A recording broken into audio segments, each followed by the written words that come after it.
Guardian plus টিচারের সভামূল্য সবার সবাইকে আসলে আমি মনে মনে ভাবছিলাম যে স্বাগত আমাদের স্কুলে ডাকতে চলে আমার ছেলে যে কি আসলে সে উন্নতির দিকে না অবনতির দিকে না ওইভাবেই আছে নাকি সবাই থাকে আমি সাজেস্ট করি যেটা বলার আপনি না বললে হয় না। আমার ছেলে ও কিন্তু করতে চায় পরে ভালো, কিন্তু সমস্যা হচ্ছে এই যে সকালবেলা 7:15 দিকে তো উঠি স্কুলে যায়, স্কুলে তো 7:15 এসে দিবে, আবার স্কুল থেকে আসে তখন আমার থাকে না বাসায়, ও আবার একা কি করে না করে সে আল্লাহ মালিক জানে পরে আমার যেটা বিশ্বাস যে ও বাসায় পড়ে। তারপরে যখন আমি আসি বাসায় আসি প্রতিদিন আমার 4টা বাজে যায়, ওর সঙ্গে আমার সাক্ষাৎ হয় ধরে যে আধা ঘন্টা 45 মিনিট এইটুকু সময় রেখা হয়। এইটুকুর মধ্যে যা বলি কি খেতো না খেতো এই কথা বলতে তখন সে বলে আমি আমাকে ঠান্ডা রাখি, তখন মনে হচ্ছে যে আমি যে বাচ্চা ঠান্ডাও একটু না দিই হয়তো মন খারাপ করবে, সারাদিন তো ছিলাম না, একটু দিই 15-20 মিনিট থেকে তুমি একটু ভর্ত হয় চলে আসে প্রতিদিনকে যখন যায় তখন তাদের 9:30 পড়া যাচ্ছে না। কোনোদিন দেখুন যে ওকে 2টা 6 দেখাতে ওর খারাপ চলে আসে, উনি আসে বুঝে থাকে যেমন একটু খাওয়া একটু দিয়ে এইটুকু সময়ের মধ্যে যা এখন নিজে নিজে করতেছে জানি না ছেলে কেমন করতেছে খবর নিচ্ছি সারের সঙ্গে রেখা হলে রাস্তায়। এখন কথা হচ্ছে যে অন্যান্য সাবজেক্টগুলো যেমন আব্বু বলে যে আব্বু একটু বলুন নিজে নিজে বসে অভিজ্ঞতা যেতে চায়, তখন বলে আব্বু আমি কখন করবো তোমার থেকে সময় যাচ্ছে না।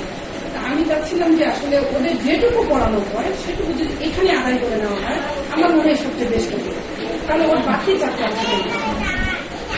যেটুকু পড়া থাকবে যদি আমার মনে হয় এখানে যদি নিয়ে নেন বা ঘাটতি থাকতে পারে তখন একটু একটু দেখবে বসে, যেমন যে ম্যাডাম বললেন সাধারণ জ্ঞান বা হচ্ছে যেটা মুখ্য হ্যাঁ এই জিনিসগুলো আসলে ওরা এক্সট্রা করে যেটুকু করবে একটু সময় কিন্তু কম হয়, এটা আর কি। এটা আমার মনে হয় একটু করলে ভালো হবে ওদের জন্য।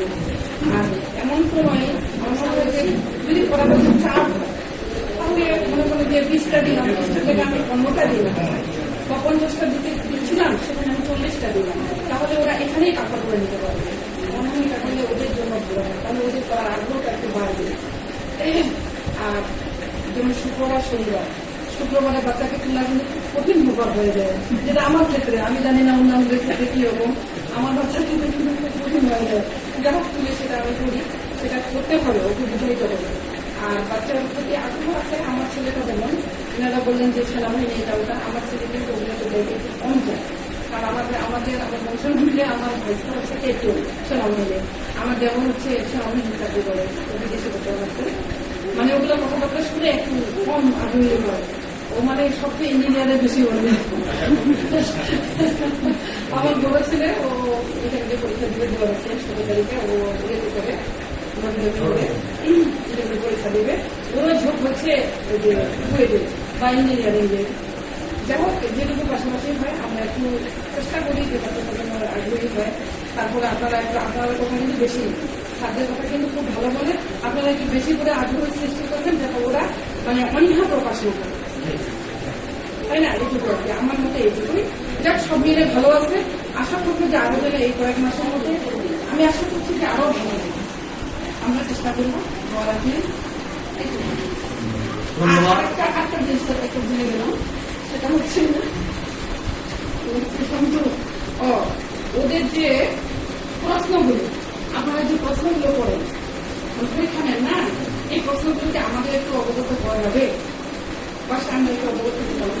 যেমন যদি আমার প্রাইভেটের স্যার বলতেছে যে ম্যাডাম তুমি পরীক্ষাটা নিয়ে বললাম যে স্যার একটা ভালো বলে ম্যাডাম প্রশ্নগুলো কি ধারায় হচ্ছে আর আমি কি ধারায় পড়াচ্ছি, ওনার একটু উনি তো ক্যারেক্টারের সঙ্গে জড়িত না, তো সমস্যা আমি কিন্তু ঠিক আছে আমি স্যারকে প্রশ্নের মতো নিয়ে বলবো আমরা বলতো, তখন কিন্তু আমার একটু ইয়ে বলবো, আমি কিন্তু স্যারের সঙ্গে কথা বলে একটু জানার চেষ্টা করবো, তাহলে ওনাকে একটু ইঙ্গিত দিয়ে ওই লোকের তোমরা একটু ইয়ে করবো।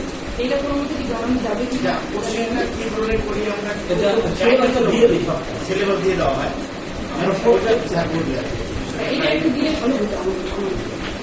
ঠিক আছে, ধন্যবাদ, ভালো লাগলো। তো আনন্দ পাই।